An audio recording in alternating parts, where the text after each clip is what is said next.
Wow, I am so delighted to be here. I don't stand very well behind podiums. So we're going to do a couple of things. We're going to have fun, okay? I want us to have fun. We're going to do a couple of things. I'm going to tell you my story, and then we're going to link that story to leadership and what leadership looks like today versus what it's going to look like in the future and what you guys are going to face as you try to become leaders of the future. And then we're going to do, can we do some Q&A? Will you guys ask me questions? Will you be tough on me? Okay? And then I'll teach you an African song. There's nothing as lovely as seeing the most handsome African come and talk to you without having to sing it. What? Seriously? Oh, he's like, oh my goodness, I'm here too, man. Here's my clicker, very good. And then we can close. I'm told I have about 5 hours to do that. But I wanted to thank a couple of people before we start. Tara and I have known each other for a little while, and she's been such a great champion of my work. And Tara, I just wanted to thank you so much for being ever loving and being very close to the Global Soul Project. Thank you so much for doing that. I also wanted to thank your president or your board chair, Dr. Christotakis, which is, I think, a Greek name. Is it a Greek name? Yeah. There you go. Thank you so much for having me and for being here with me. And for Dr. King, for being close to the center and for being loving at Morehouse. So thank you for the three of you and for the rest of the board. In 1979, my parents and I woke up to an incredible experience. We had gunshots out of the apartment. My father looked out of the apartment and saw soldiers surrounding our apartment. In Swahili, which is an amalgam of Bantu languages and Arabic, the soldier holding an AK-47 said the following: "Get out of the apartments right now, get out." At that point, my father looked out and said, "You know what, we're in trouble, let's go, because if he comes in, he'll kill us." So we get out of the apartment, and we are hurried off to this little roundabout station. When we get there, we are shocked at what's going on. They have just rounded up the whole village. He gets the bullhorn and he says, "Be quiet, everybody, be quiet. Last night, 2 of my soldiers were killed, and I'm here to find out what happened. So we're going to have a firing squad until you tell us what happened." We were aghast at this particular accusation because in any civilized society, when a crime is committed, what do? You investigate, you police it. Well, he didn't do that. He proceeded to then point people out at random. 1, 2, 3, 4, come up. And as they brought those 4 up, wondering what's going on, he took out his pistol and asked the question again. To no avail, he shot all 4 at once. The cacophony that ensued after that and the incredible mayhem was unbearable. Because then we knew we were in trouble. And he yelled it again and said, "Be quiet, everybody, be quiet."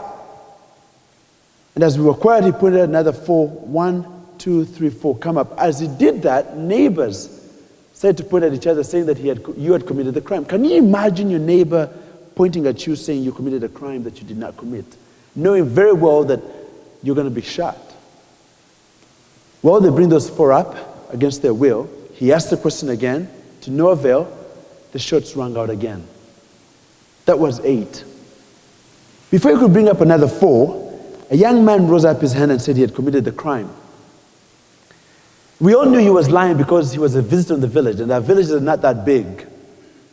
So he brought the young man up to the front. There was a little bit of banter. And as I closed my eyes, I had a gunshot ring out. And we opened our eyes, and his brains were all over the floor. He had been shot. This man, at that point, had the audacity to say to us, "Thank you so much for your cooperation. I hope this never happens again." And he drove off in his motorcade. I want you to take that grotesque picture and park it for a second. Because who was Derreck before that? I was a little young boy, vivacious and crazy, like most of you are when you're young. I'm originally Ugandan. Who knows where Uganda is? Uh-oh. Where is Uganda? Duh.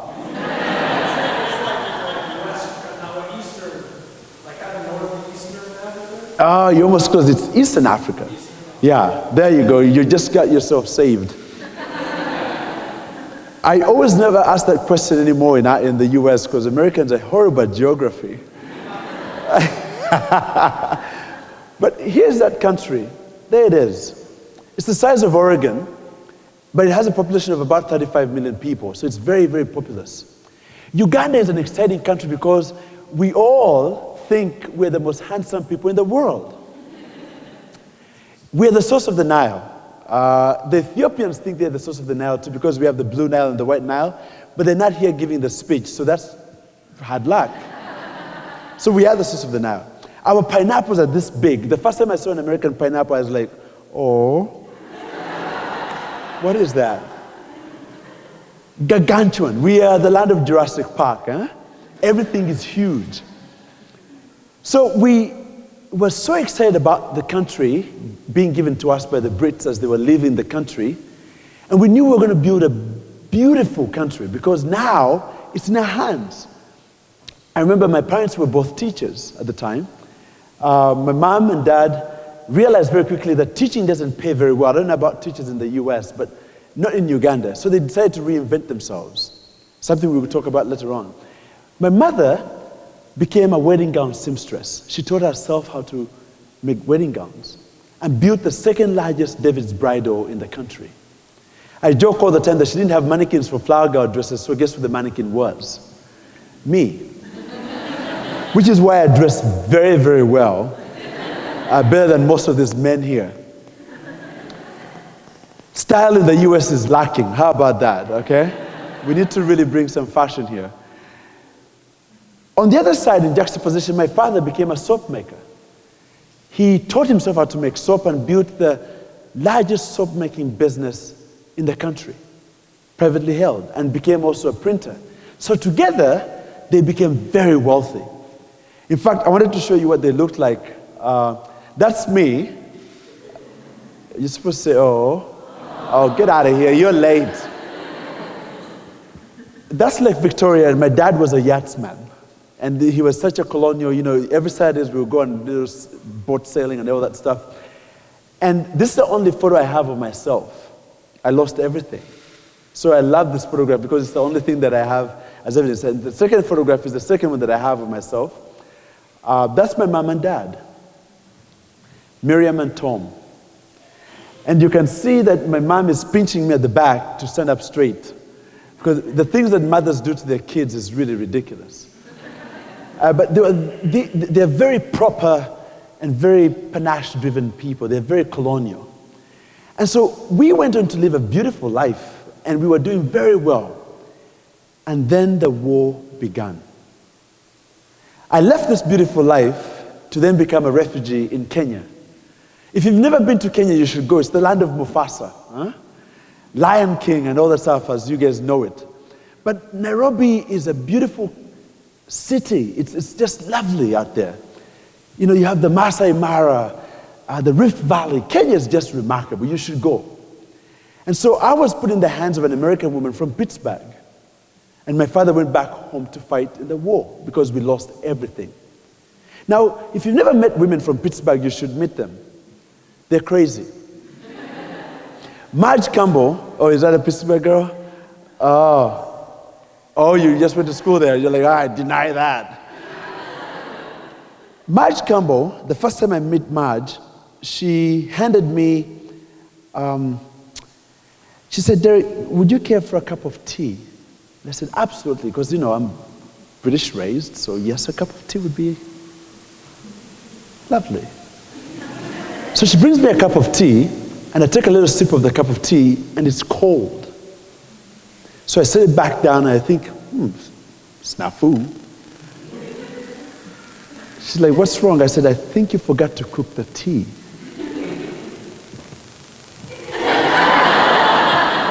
What is that? Why do American women do that? What is that? Is that like a grand gesture of disobedience? You know, like, So I said, what is that? She's like, young man, that's American iced tea and you should love it. I said, okay. You still forgot to cook it. And then she brought me what you guys fondly eat as what? Cookies. Yeah? What do the British eat? Biscuits.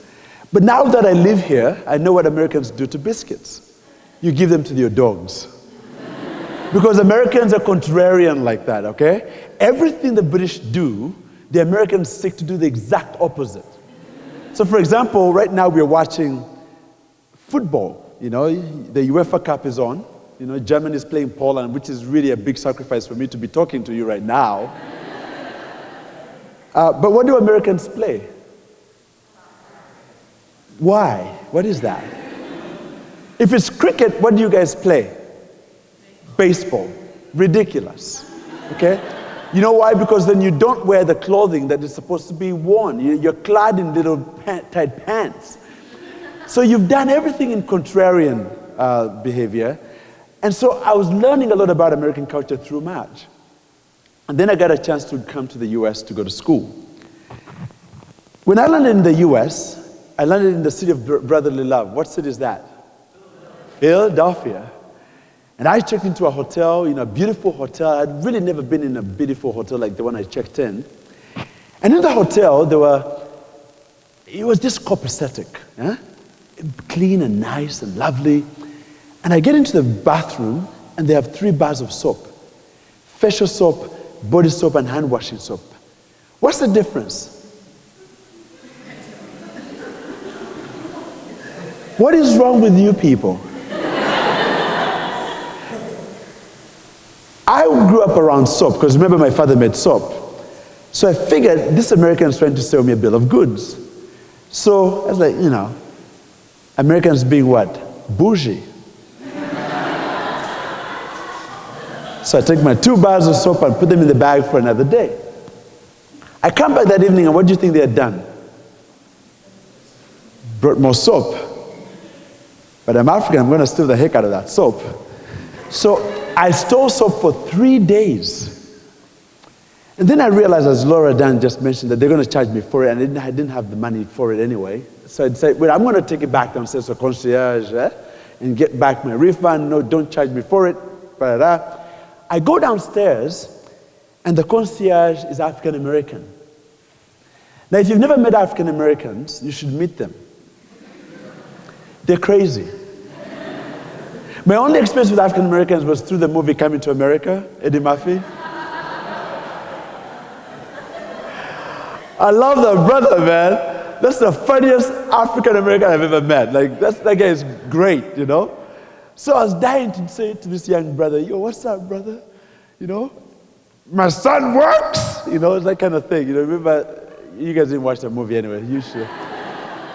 That's when the father sees this, Eddie Murphy walking. He's like, we are kings and princesses. So I bring this up to him, and I said to him, hey, brother, I have a secret for you. He says, what? I said, I've been stealing your soap. I said, what? Like from housekeeping? I said, no, you keep on bringing me soap. I can't afford it. Take it back to housekeeping. Tell them to charge me for it. He burst out laughing. And he said, are you African?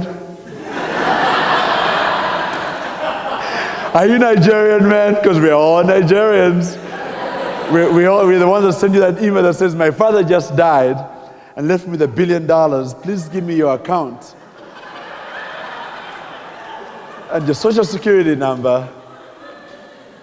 Don't do that. So we laughed a little bit, and we had a little bit of banter. He teased me a little bit, and he said, don't worry about it, brother. You see all these Americans over here? They steal soap too, so you're good, brother. So how many of you have stolen soap from hotels before? Oh, wow. Oh, DK.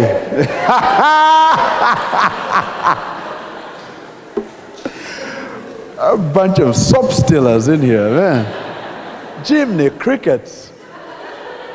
Wow. I love you guys. Man, you guys are so crazy. So as I walked away, a thought occurred to me. I said, what about the partially used bar of soap? So I said, what about the partially? He said, well, we'll throw those out. I said, you throw soap away?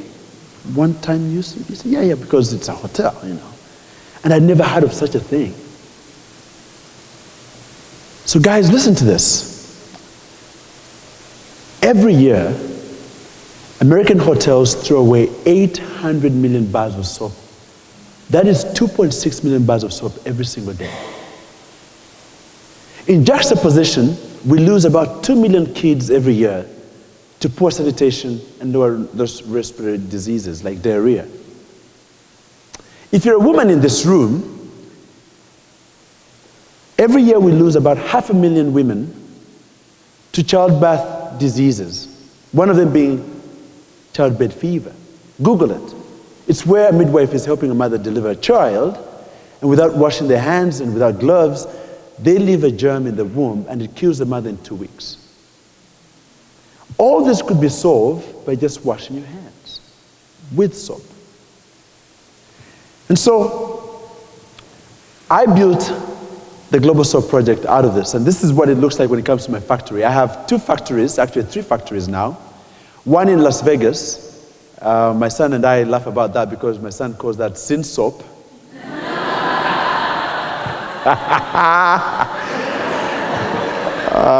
That's where Americans go to sin, so yeah, we clean that. Then we have Orlando. We have a factory in Orlando. We call that Mickey Mouse soap. And then we have a factory in Hong Kong. I won't call anything that because those guys are a little bit too sensitive. We built this particular company, and we make now about 10 million bars of soap, brand new soap. And I'm going to walk you through this process, but before I do that, I want you to pay attention to something very important in leadership. And this is why you're here. Events, sometimes in our lives, are not just there to be punctuations of just a normal day. They're not there for you to just walk through them as if they don't exist. Events in our lives are supposed to be a rallying call. They ring a bell to help you pay attention to something really, really important. And I think that most people, when they look at all of this, when they look at ODK and people who founded it, when they look at Apple and they look at IBM or Facebook, I got to tell you that that is happening because somebody is paying attention to the environment. I could have easily walked away from this particular sin and just said, oh, I'm sorry that they threw away soap, so who cares? But entrepreneurs and indeed leaders don't just look at problems and just walk away. They're curiously involved in the idea of solving those problems. And the first thing I want you to imagine as a new leader is to understand that you are constantly present in your environment. That you're not just a bystander or a traveler through your life that doesn't listen and pay attention to your gifts and talents. So remember, I'm a son of a man that made soap. So I knew something about making soap. So now that I get into this idea of, somebody's throwing away soap, that's a punctuation. That's an event that brings this idea of, what are you going to do about it? So how do you recycle soap as we draw to a close? The first step is we collect the soaps and they come into color, greens, blues, and yellows, and all kinds of colors. We separate the soaps in color, and then we peel them. That's the second stage. Peeling is the second. I used to say I used to have the largest number of potato peelers in the world. Now we have a big machine that peels the soap because that's the first layer that you guys use in the hotel. Am I right?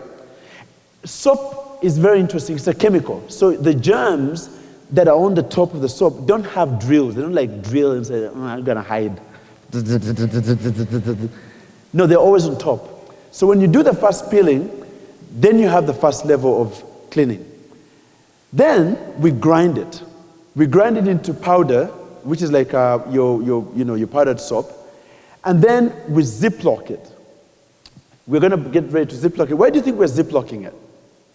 Anybody? moisture and all that stuff. But the other thing is that germs are like you and I. They like to do what? To breathe, to eat, to procreate, to dance, to hang out. Huh? Not on my watch. I'm a germ killer. So for about a week, we ziplock them, and then we are waking the soap back up again. And we add a little bit of moisture. This guy is a friend of mine. He's from Ghana originally. He lives in Atlanta, but this is when I was still doing everything on a small scale. And he just added a little bit of water, and the texture is like a feta cheese texture. So it's a little bit sticky. And what we're going to do is we're going to put it into the machine, because if it's too dry, the machine cannot compact it, and then the soap will not stay. So then we put it in a machine. These are the University of Michigan students that came to volunteer during spring break. So we do a little bit of Las Vegas, create a little bit of sin soap, and then we come and recycle it. So after play, this is one day's work. Can you imagine? All of that would have been in the environment, thrown away. That's brand new soap. And then what we do, we see Derreck's fashion. No, I'm just kidding. We then box it up into little boxes, and we create a batch.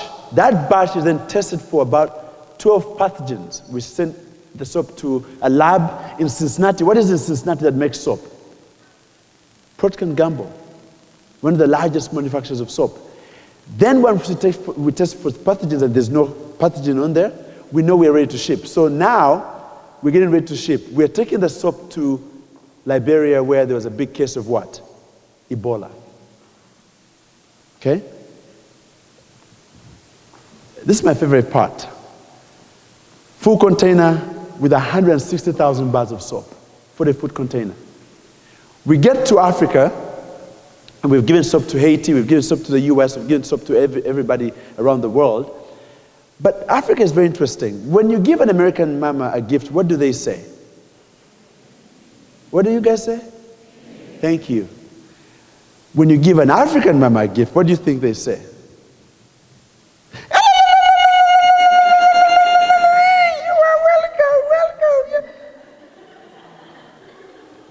You guys are too nice. And then they offer their daughters to you to marry. I have about 5,000 wives, I think, right now. Because I'm giving them what? Oil of Olay, Neutrogena, these beautiful soaps they've never seen before. And I'm not saying that there's no soap in Africa or anything like that, but this soap is going to people that what? Have a problem with big diseases. They make $2 a day, and they can't afford to do what? To buy soap. So as we look at these vulnerable populations, as we call them, that's where our soap is going. And so here we are. Those are my wives.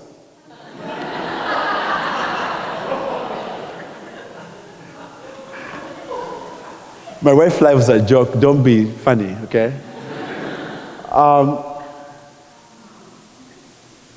Girls are very, very interested in soap. Why? Because we have a lot of girls that drop out of school because of poor sanitation. Boys making fun of them. So the idea of soap for them is actually so important that actually it has to do with education. Boys, on the other hand, are the dirtiest, filthiest things in the world. Which is why some of our traditions, the way we greet, it's like, namaste, don't touch me, you bloody bastard. Stay away from me.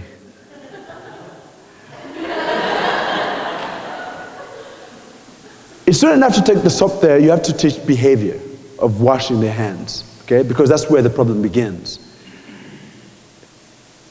The girl was playing in the water, the boy I have to bring over and say, wash your hands. Very tough.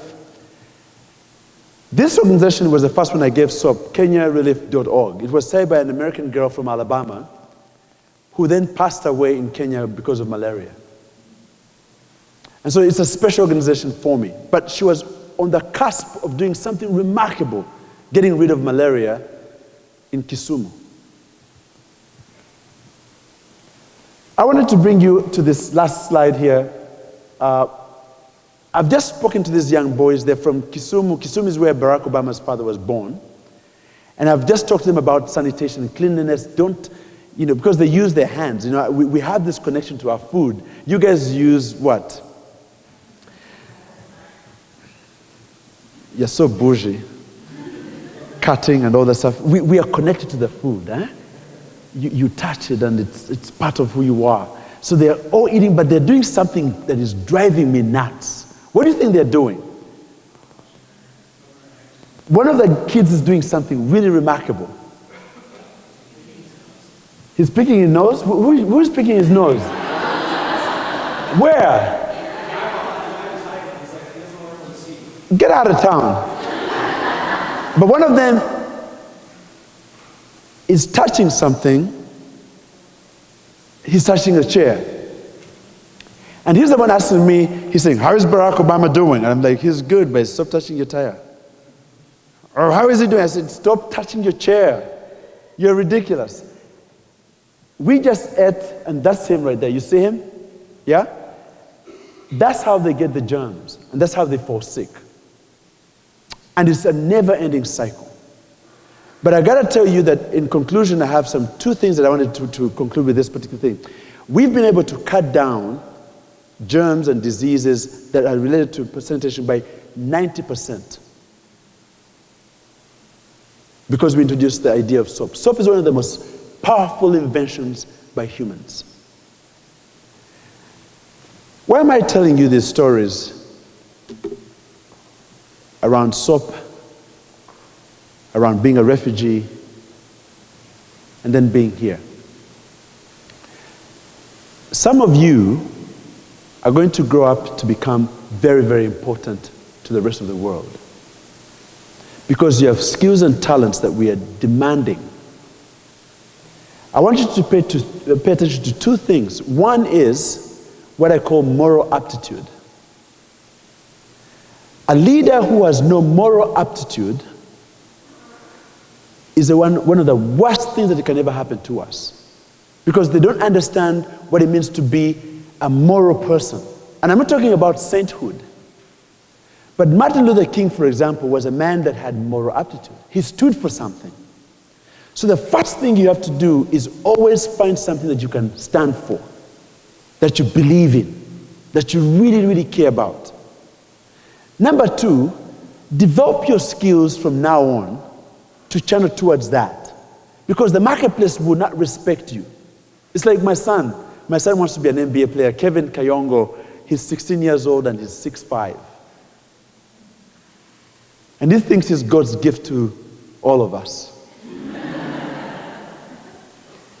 But as we've talked about him being a first-generation Kayongo in this country, one of the things that I've talked to him about has been to develop his skills. So Kevin plays basketball. And today's a big night for him because he thinks LeBron is going to pull it out again.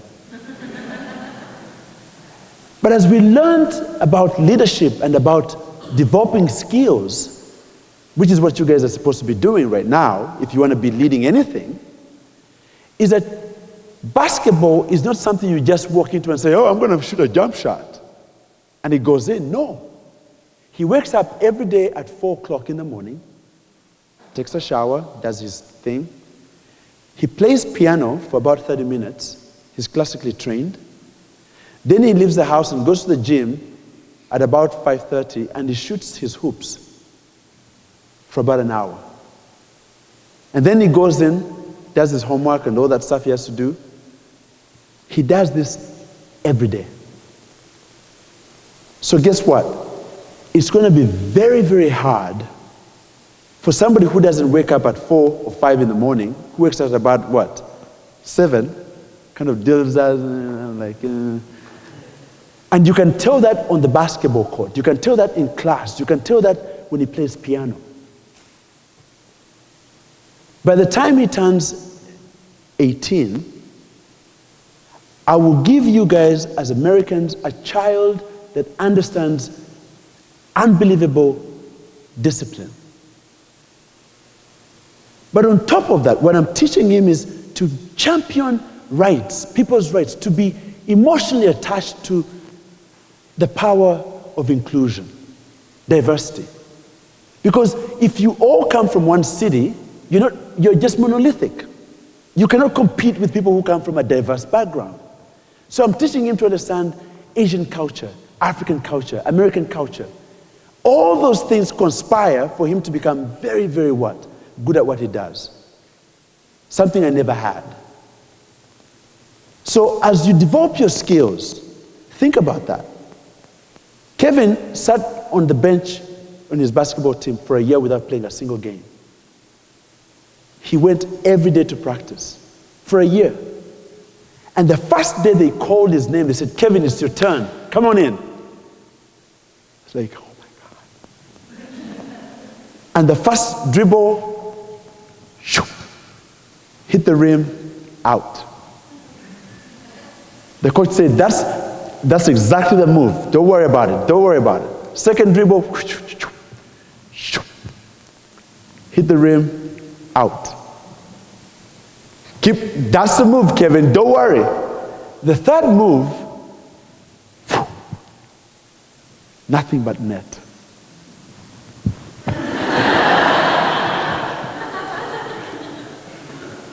Why? Because he spent a whole year training for that move. What are you training for? Because that's exactly what I've done in my life.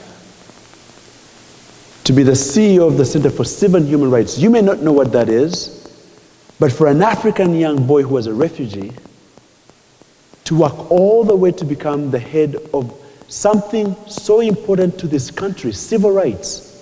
Martin Luther King died for it. John Lewis, Andrew Young, Google these people. They are the reasons why we have a country that understands diversity now, or at least is fighting through it. It takes practice, discipline, focus, understanding of mission, paying attention to your environment, and really, really being good at what you do. So you're not here at ODK just for status reasons. None of us is interested in your status. But what really, really impresses us is that you're going to go out there and represent this organization and become one of the best leaders that we have out there. I'm proud to say that when I speak to groups like you guys, I don't have to charm you or to really impress you as I speak to other groups. I can be honest with you and tell you that what you see in me is a humble representation of someone who understood survival, somebody who understood the opportunity that I got, somebody who understood what education is all about, somebody who understands challenges and failing, and is willing to risk and go do remarkable things. So go do what you were born to do and find out what that is immediately, without waiting. I will stop right there and say it's a blessing telling my story to people who I know are going to take that story and shoot that third jump shot. Thank you very much.